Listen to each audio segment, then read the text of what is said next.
Hello, and welcome to another episode of Just Talk with Joe Meyer. I'm your host, Joe Meyer. Thank you for being here with me today on this Sunday afternoon as I kick off, I don't know, I guess you could call it Sunday Thoughts. And glad to be here with each of you out there. Sorry, it's been a couple weeks since I last posted, but I really don't like to leave too much time before, not reaching out to all of you out there. So whoever's listening, right? Glad to have you. I always find something to think about interesting enough that's on my mind. But sometimes I don't have anything to really think about in a sense to share with you guys, right? We're in September and we're getting into fall soon, hopefully. I know the weather here in California, it's still warm, right? It's not as warm as early in the summer, but we're still in the 90s. The triple digits have kind of subsided a little bit. We've had a little bit of rain, which is weird, obviously. I think the other day we even had a small earthquake. So, but what's going on today, right? Well, today we celebrated my father's birthday, 66 years old. Right? I have to remember to kind of look at you guys because sometimes I forget when I'm recording. I often look up and sometimes people will think, whoever's listening or looking, probably think I'm not being honest or I don't want to look at you. It's more of a habit. I'm not a naturally somebody who is in front of the camera. I really don't like the camera too much, but I do this for you guys. I do this for my daughter. I do this as a record of myself, of people in my life, to see that I'm being genuine with all of you, right? I also post these onto my blog as well, so I don't know who is watching them. I don't know, to be honest. I don't know how much time people have to really listen to somebody who's almost like a nobody, in a sense. Now, I'm a nobody to all of you out there, right? And I don't mean that to sound bad. It's just that you probably rather listen to maybe, a Joe Rogan or some other podcaster or celebrity who you may feel, well, they have something important to say. I'm gonna take their words of wisdom because, they're rich and they have money and they have wealth and they have power and they have celebrityism and I don't even know if that's a word, but and I'm gonna listen to them because I want to be like them. Who wants to be an average Joe? Probably not too many people. Right? Let me put my glasses on. And nobody wants to be like the average Joe. We all want to be what we see out there, right? Whether it's in social media, whether it's on TV, whether it's in the news, whatever we want to be, right? And it's understandable. I guess I fall into that as well. There's people that I, want to be like. Incredible speakers, showmen. I mean, I look in the world of actors, and like many of us, we maybe watch TV or watch a movie and see these incredible artists who act or who sing or perform, and incredible talent for some of these people. Now, I don't know if everyone has talent or if it's just a mixture of, making them sound good. Who knows, right? I don't think I'm someone that, who knows if I could ever be in a TV show or movies or whatever. I'm just pretty average looking. I don't have any special talents. I think I have an act for speaking to people because I do it every day, right? I do it when I'm dealing with clients, customers, and it is tough. I've been doing it for many years. Um, Having worked in financial services, banks and credit unions, now I work in more project management type roles where I'm dealing with clients every day. I also teach part-time. I teach students from a vocational level, and so I'm constantly talking, right? um, but enough about me to start. What's today about, right? Well, today is, well, actually it was a few days ago. Today we celebrated my father's 66th birthday, right? So he's still here, right? His name is Moses. um, And I talk, as many of you will hear me on my vlogs, I talk about my family, my mom, my father. My mother's not around anymore. She passed in 2015, right?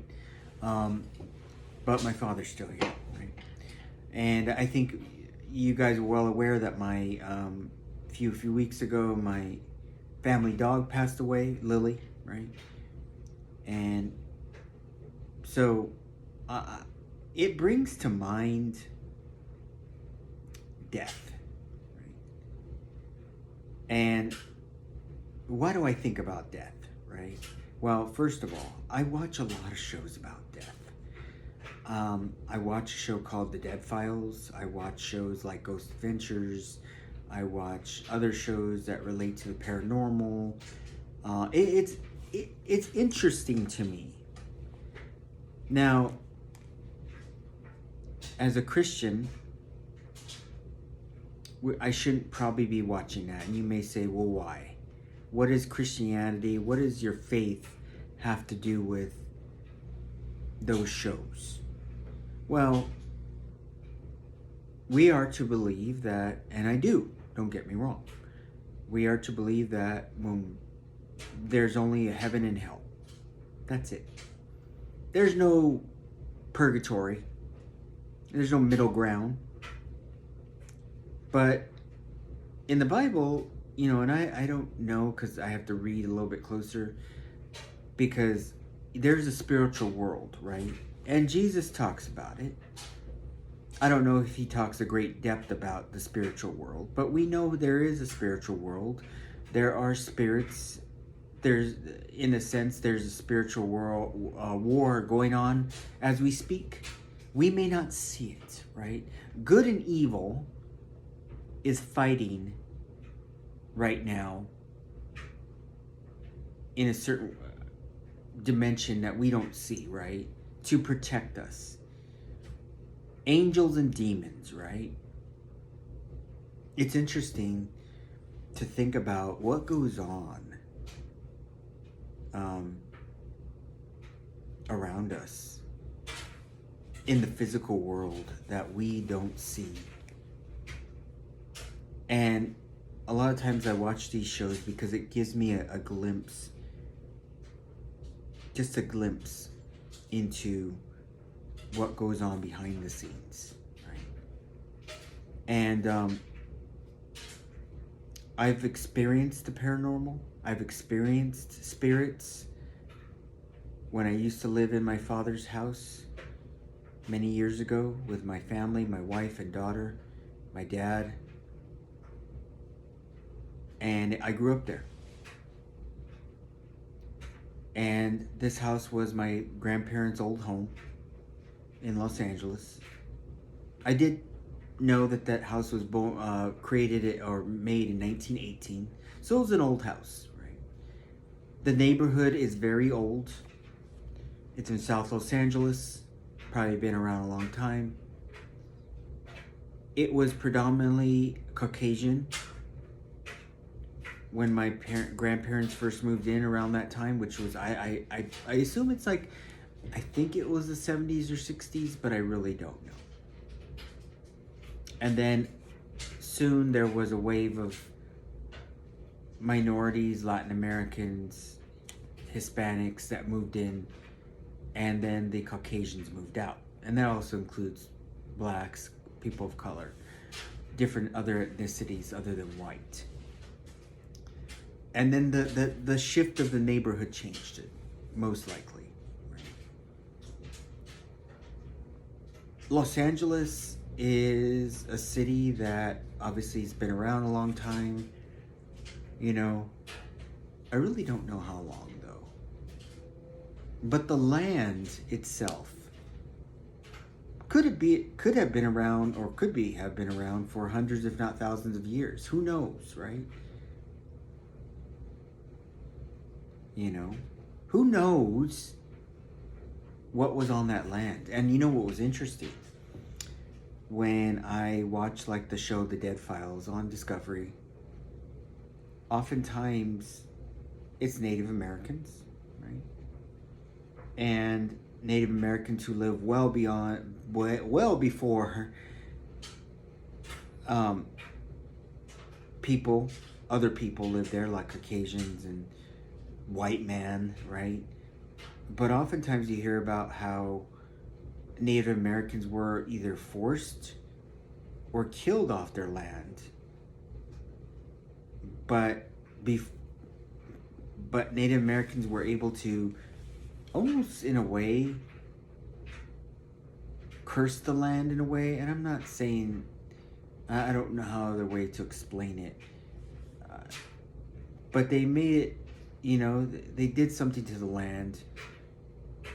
And one of the Dead Files I was watching the other day, I don't know which one it was, but it talked about somewhere in, I think it was Virginia or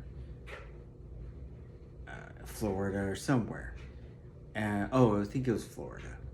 And how the U.S. government, basically they had a war against the Native Americans and killed many hundreds, thousands sometimes.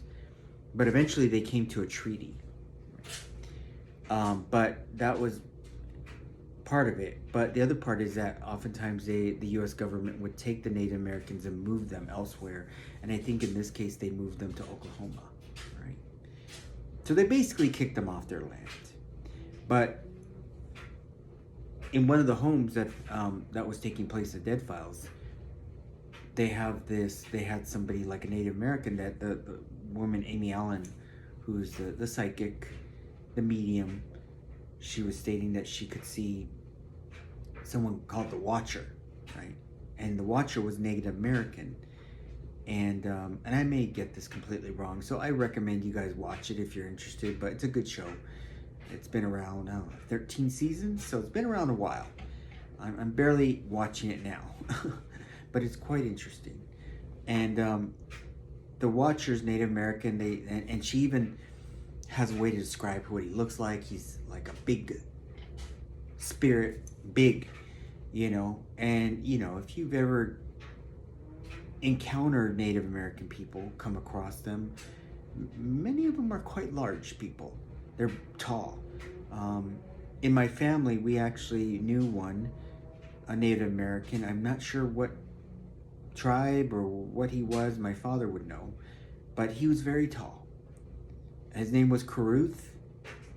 He was, if memory serves me right, I think he was partially African American or black. He would wear braids just like Native Americans. He would wear, traditionally, I think he would wear jeans, his boots, turquoise, you know. But he was very tall. He was a nice man. When I was a child, he was already a lot older. I mean, the guy was probably in his 50s or 60s at the time, so I'm sure he's not around anymore. But he was like a family friend, right? But he was interesting. Right? Why is the interest in the spiritual world so important to me? You know, well, it's important because there's things, like I said, that go around today. What was that? I swear I just saw like an orb go across my screen. Like it was weird. Seriously, that was weird. I hope there's no spirits here. um, in my father's house, there was a spirit there. There was an evil entity that was there. I believe it. Before I met my wife and daughter, I lived, and I grew up in that home, which was my grandparents' home. My father lived there for most, if not all, his life, right? He did live in an apartment at one point, but eventually, when mom and dad separated or divorced, he moved back into my grandparents' home. And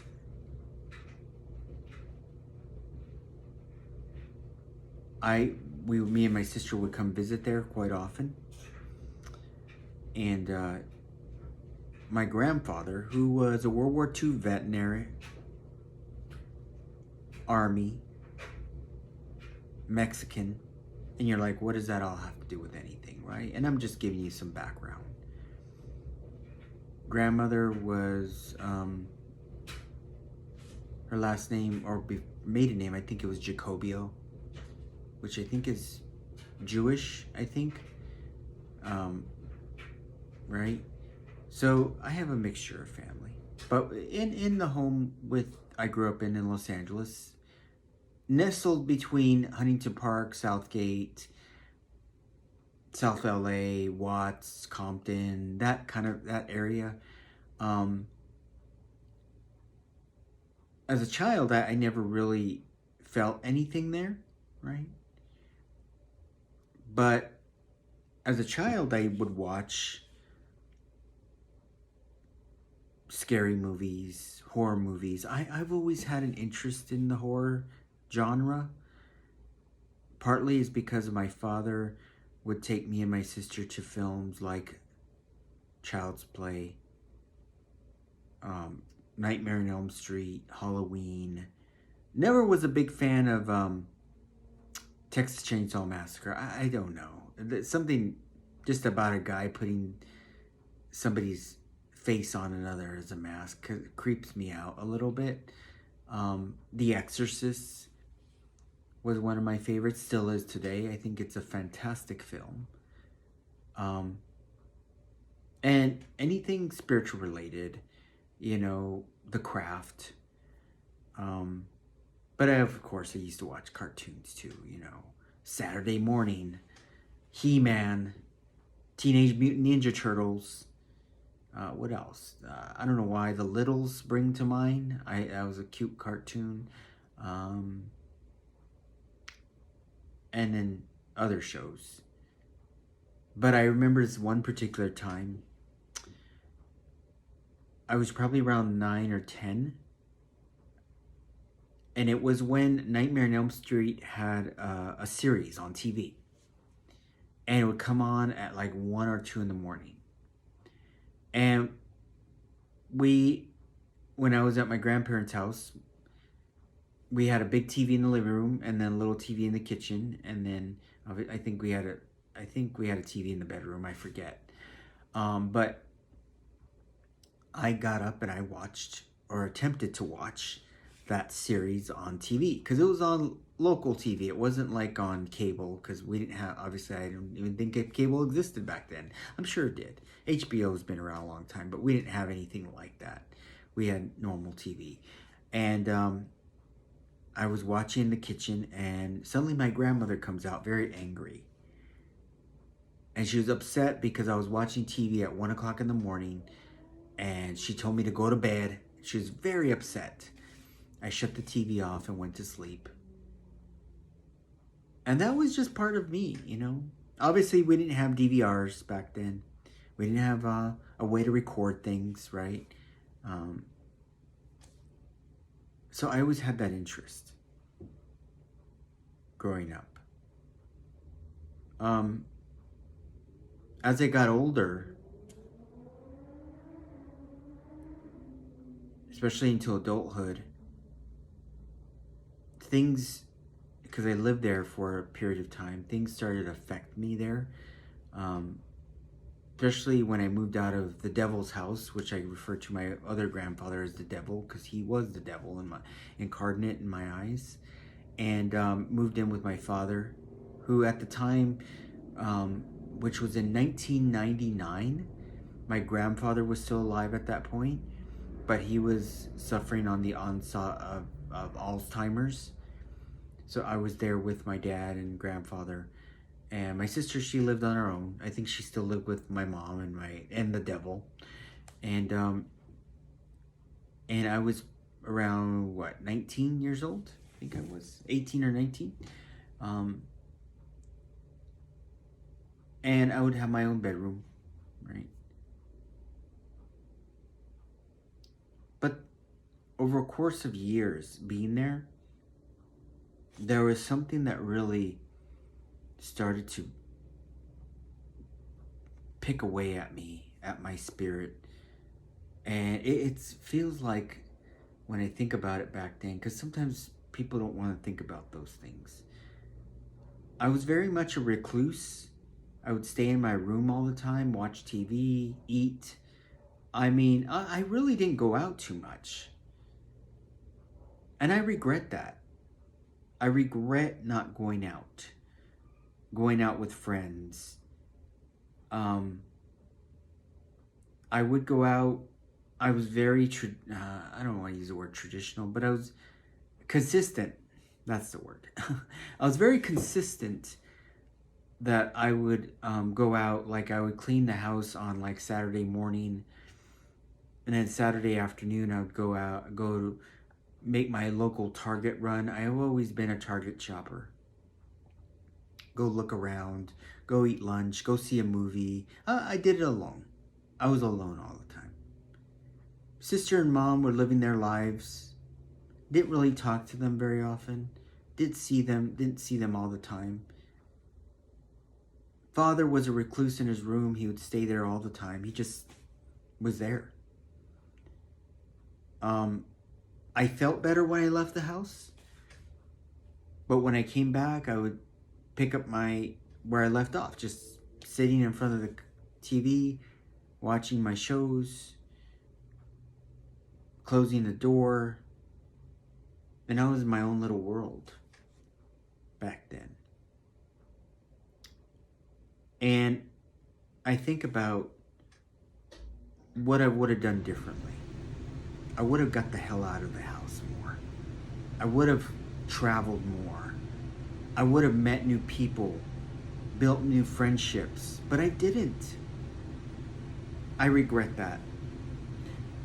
Partly the reason why I didn't do that is because I was already suffering through an onset of depression, anxiety, and I was trying to seek help for that. As early as high school, that's when the effects started to affect me, because I was seeing a counselor, talking to somebody. But even at that age, it was something that always stuck with me. And even today, I have my down days. I have my days where I feel like I'm unworthy. I feel like I'm not good enough. I feel like I'm not doing anything right. Although I shouldn't feel that way. I've accomplished a good deal. I'm not wealthy. I'm not rich in the financial sense. I have a family I love, yes. I have a roof over my head. I have clothes on my back. I have good health.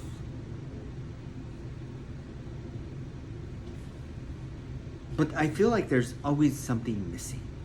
Like, especially in my career, there's something missing that I've never gotten.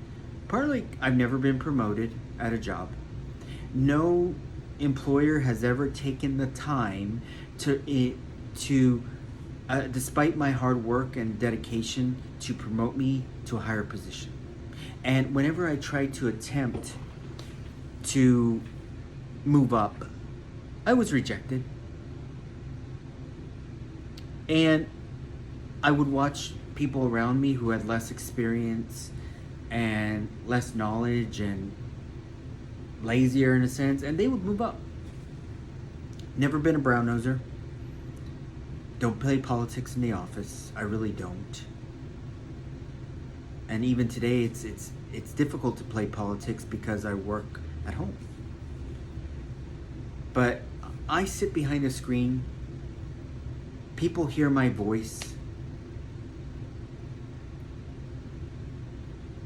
I virtually do everything, and which is great and all. I'm not complaining about that aspect. But there's no human connection there. There's no human connection. Right? And I partly need that. I don't need to go back in the office. I really don't. But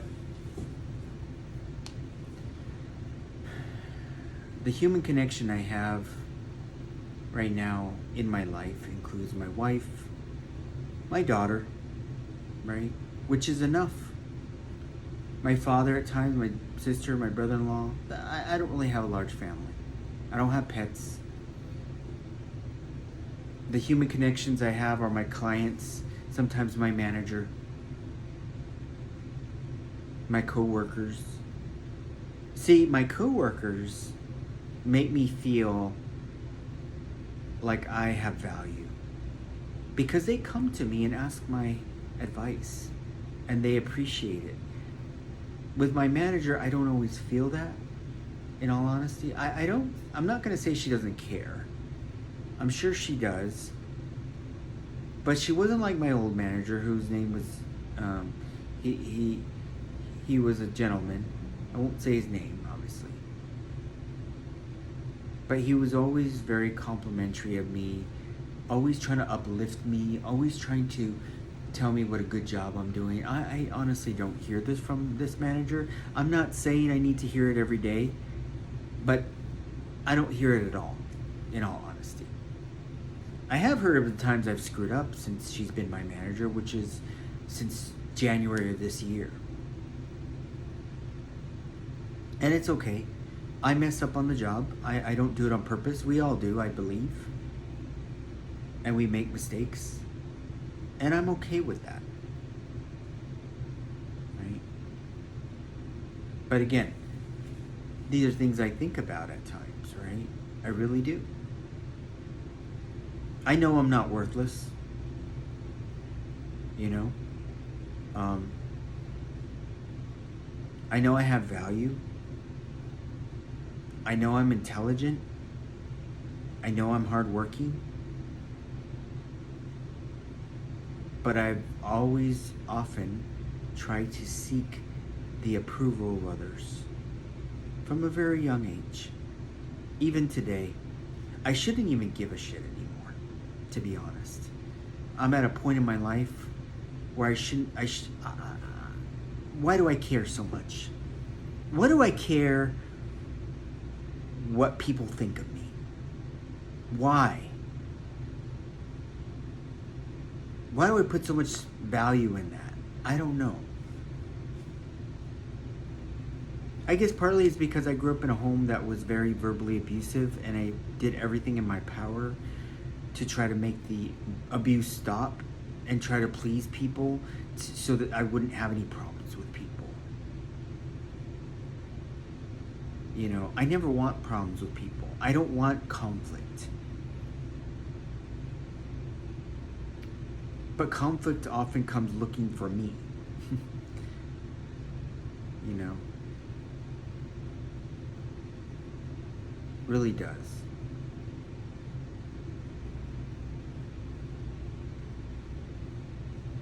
So what I was saying, going back to the house I lived in, right? I felt like a cloud going over my eyes.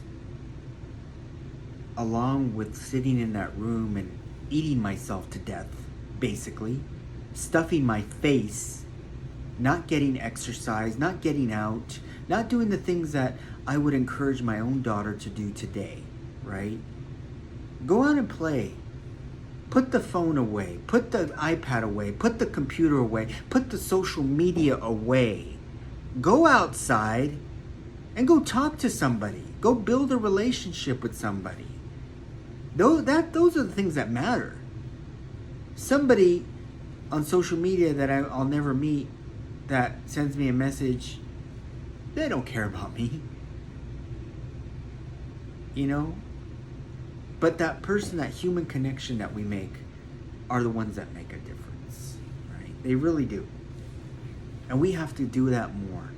Since social media, since the invention of cell phones, which I'm not saying cell phones are necessarily a bad thing.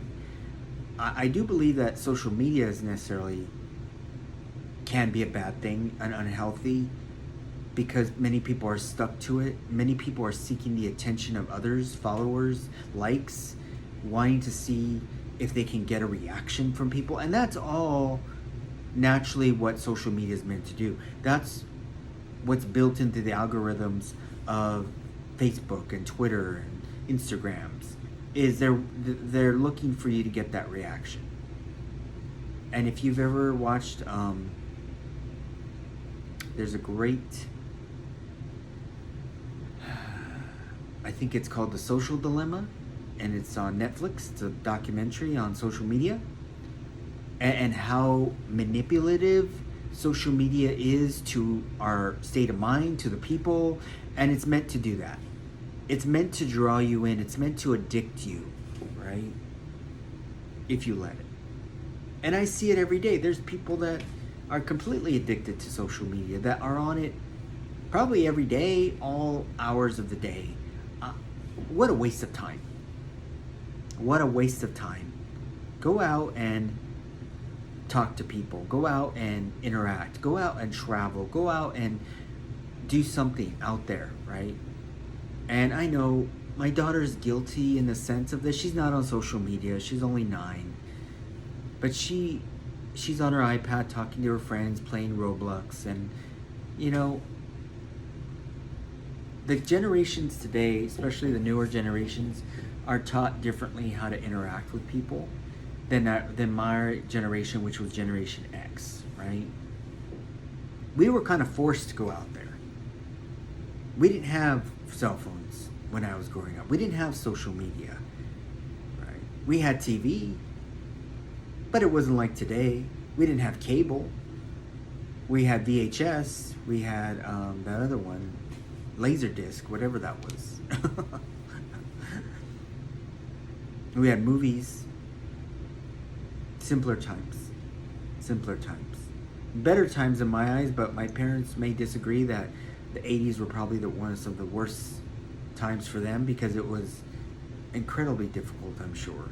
The 90s got a little bit better. The 2000s were better, I'm sure. Today, it's getting even worse again.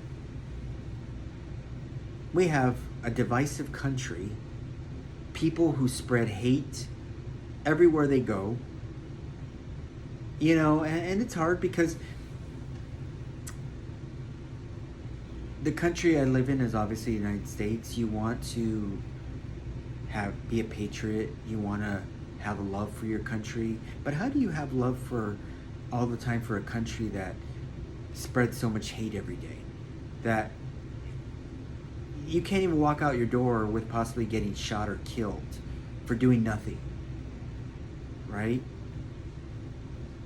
You can't even go to your local Target, you know, not, or to a game or to a concert and not have to worry that somebody may try to shoot you or do a mass killing or something crazy like that. Especially the schools. Obviously, I grew up in a time of Columbine, right? Excuse me. School shootings are nothing new now, right? But we're one of the only countries that actually has them. You haven't seen a school killing in the UK or other countries, right? Oh, but in the good old USA, we have them here, right? We have them here. We have nut jobs with AK-47s, AR-15s, who buy them like candy, who collect them, who basically just want to start like a civil war in this country, which is all possible in my eyes. Do I have guns? No. I don't have guns. If I was to go out today and a civil war started today, I would probably die. Some whack job would probably kill me. I'll be a shooting target. And that would be the end of me. But my spirit would go elsewhere, to heaven. But does that mean I want to die like that? No. You know? You look at, kids who started school recently in the Uvalde, Texas school, right? Where that had that mass killing a few months ago, and now kids are going back to school starting a new year. Many of them don't want to go back there. They were not protected. The police force, whoever was there, did not protect those kids. Those innocents are in heaven. I know that. But is that where they should be right now? They should be with their families. They should be living their lives. They should be happy. They should be enjoying growing up. But they were snuffed of that chance, right? These kind of things make me angry, as you can see. And then we have people who took over the Capitol on January 6th, 2001, right? You have those people, and many times those people are thought of as they're insurrectionists. People who some people lift them up to be some kind of damn hero. They're not heroes. They're not patriots, right? That's the kind of country we're living in today. I mean, I truly believe we're eventually going to be in 1984. Not literally the year, but our days are numbered here. I really do. And I'm not trying to spread conspiracies or fear, but we're in a bad shape here. We're in a bad shape. I'm sorry. Yeah, I get it. We have people in power now that are trying to make things better. But you look at how many people we have in this country, right? Billions. Are they a match for the select few who represent us in this country? No. We outpower them as people. If people really wanted to take over this country and turn it into a fascist state, a dictatorship, it could happen. It could happen. And do people, if that was ever to happen, do you think people expect to live a normal life again? Do you think people expect to go to school every day and act like nothing's going on? No. The culture would die. Anarchy would take place. There would be no jobs. There would be no economy. That would be destroyed because of people trying to do that today. Right? In a way, Jesus knows what's going to happen, right? We're a ticking time bomb. You look at cultures like Rome. We're Rome, you guys. We are. That's who we are, you guys. We're Rome. Rome was, the Roman Empire was the greatest empire in the whole world. They crumbled from within, and that's exactly what's happening to us. We used to be the greatest nation in the world. I'm not trying to put our nation down, or, because some idiot will probably say, "Well, go move somewhere else. You don't want to be here. Go, move, get the hell out." Well, I'm not saying I want to leave. I'm just saying that the principles of our founders are no longer fully existent anymore. They're really not. Unfortunately, we're not the greatest superpower in the world anymore, and others are taking over that spot, like China, like Russia, like the Middle East. We, unfortunately, in this country have completely relinquished our power to those countries, especially when we got in bed with China, right? Now, I have nothing against the Chinese people, the people themselves. I'm talking about the government of China. I'm talking about the dictatorship of China. the people who use and abuse their citizens of China, you know. Yeah, that's who they are, you know. We have a lot of dictatorships in this world. And we have wannabe dictatorships where the people are just laying down and they're like, oh, okay. All right, well, I guess dictatorship could be a good thing for us, you know. Man, you look at Russia. Yeah, I'm sorry, is Russia happy? Are the people of Russia happy? I don't think so. You know, they live in fear, in my opinion. They're not gonna put down the great master of Putin. You know, even in this country, we can't even speak out against our leaders, especially on social media, because then we're gonna, you know. But this is what America's about. Disagreeing without spreading hate and anger and vileness, right? But anyways, see, you got me on a rant. You got me on a rant. Politics within me is something that I carry with me every day. I think about. I don't really like talking about politics. It's a very divisive topic because people want to label you. Oh, you're a Democrat. You're a Republican. Oh, you're a baby killer. You know, and then people start labeling you, right? No, I'm a human being who cares about democracy, who cares about people being treated fairly and right, who wants my daughter to grow up in a world where she has a real chance to survive. But I fear that. I pray I'm around for a long time because I'm going to keep fighting. Damn it. Right? I'm going to keep fighting for this world, even though this world's dying. I know it is, but I'm going to fight for my daughter to live in a world where she will have some amount of peace, right? You know, I believe it's possible. I believe it's possible. Well, everyone, I don't know, I'm looking behind me and I just see Rambo and Rocky looking at me.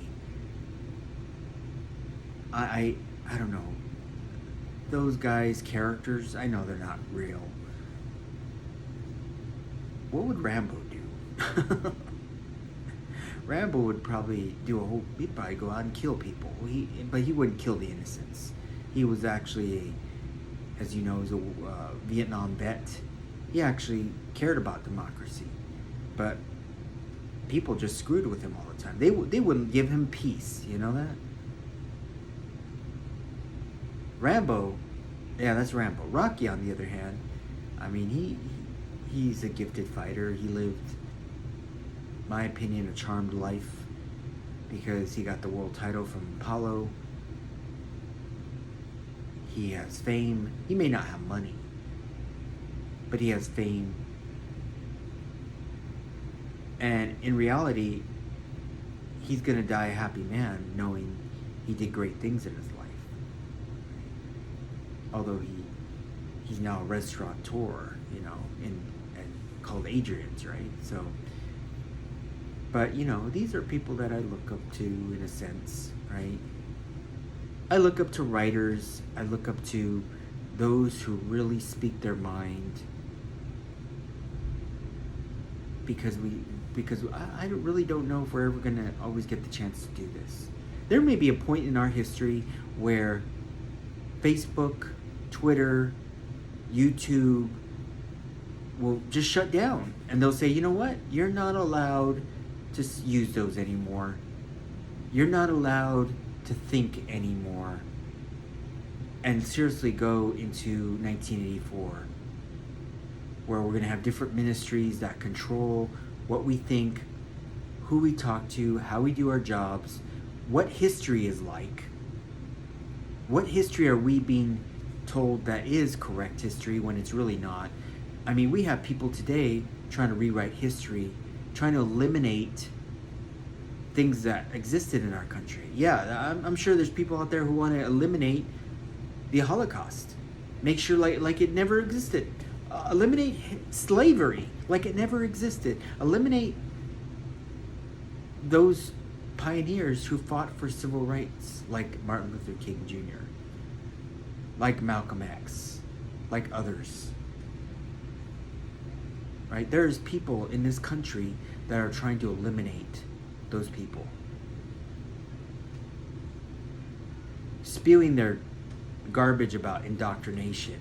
Oh, I don't want my child learning about slavery. Why not? I don't want my child learning about, Martin Luther King Jr. and what he did for this country, or civil rights. I don't want my child learning that there was Native Americans in this country who ruled, or not necessarily ruled, who were here before any man, before you and I. I don't want people to know that. Obviously I do, but there's people that don't want that history talked about in schools anymore, right?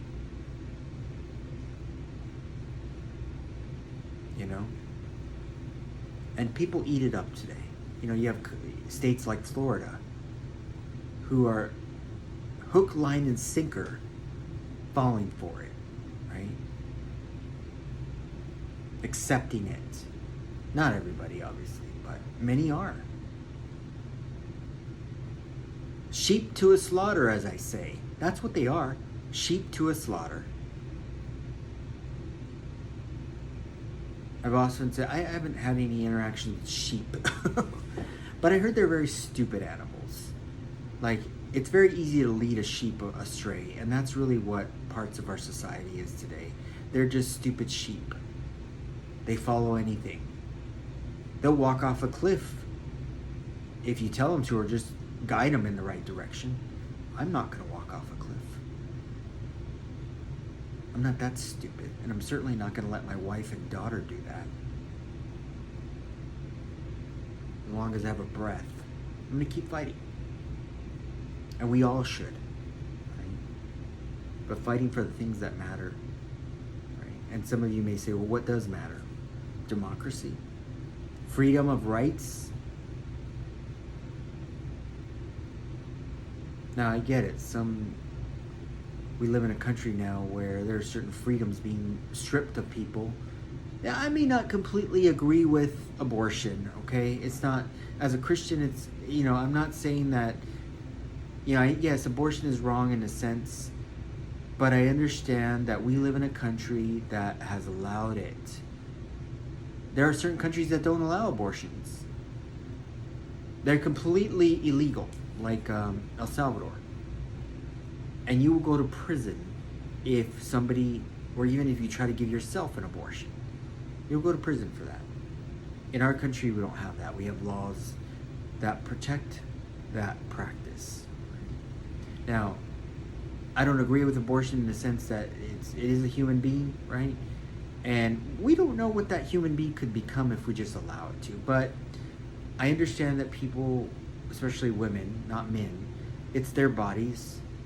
And we all have a right to our bodies. But again, it's not something I completely agree with. But of course, I don't agree with, incest and rape and things of that nature. I don't, it's kind of a hard topic to talk about because I'm not a woman. I don't know what women go through when they go through those situations. I'm sure it's not an easy answer. It's not like, oh, just kill the child. Just get rid of it. Be done with it. It's not that easy. I don't really know what women go through and what they suffer through in that decision making to have an abortion. I'm sure it's not something they want. They certainly should. I'm sure they don't want, certainly they don't want the child if they've been raped or have incest going on in their life. Those are terrible, disgusting situations. But, there are those oops moments for women and men. They didn't use proper protection. They didn't care about it. Got in the moment. Whatever, right? But anyways, I get on all kinds of topics here. Well, everyone, thank you for spending your time with me at another Just Talk with Joe Meyer. I appreciate you being here with me. It's always a pleasure. And I look forward to talking to all of you once again. Have a wonderful day. Have a blessed week. Have peace. And thank you. Bye.